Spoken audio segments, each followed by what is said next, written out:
it's kind of a shame that there's two changes, but it is what it is. The 16, we get a terrific rain year at the end of 15 coming into the 16 winter. And I think this wine, it's just the perfect, if you're gonna sit down and take an hour and a half to think about what single source wines are like, seeing the 16 behind the 15 is like, oh my God, this is the same part of the world, the same varieties, they're so different. It also is the first year that I started working with Justin Willett, who at that point had never made a whole cluster wine in his winemaking career.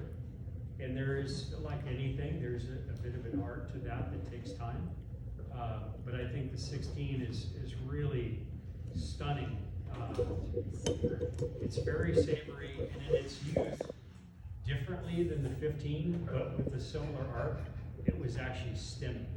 And that was one of the other commitments I want to make whole cluster wines that didn't taste like whole cluster, but had this elevated aromatic that comes from that, and the textural component. And for a long time, 16 was also like 15. We pushed its release, and the 17 came along. 17 was just, to me, it's almost like the arc that I'm trying to share with you is, here's these drought years, we get to 16, it finally rains, there's this savory, really pretty wine that is a bit kind of like a bit more steady version almost of the 12 in my mind.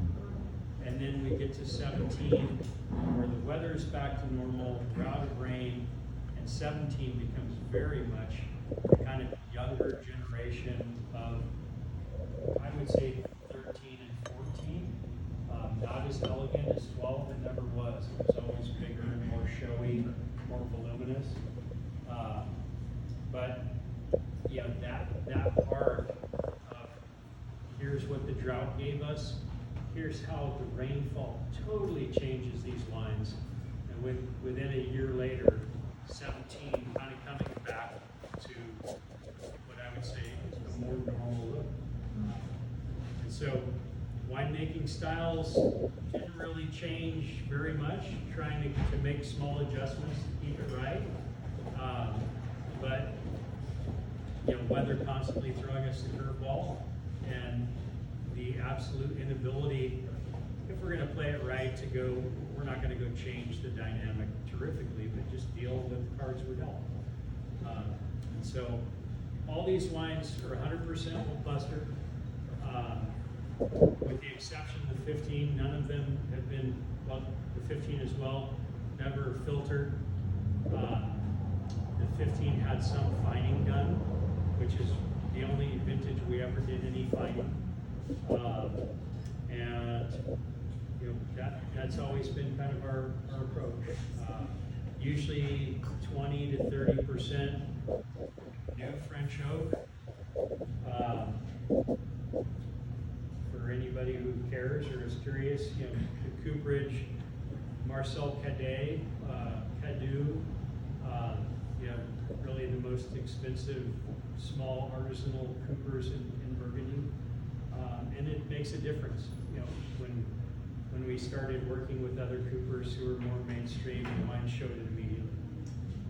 And they therefore didn't get included in the blend. So that's kind of the story, and I really appreciate those of you who are here today and came out. So love to answer any questions. It's all in front of you, so if there's something that rings. How long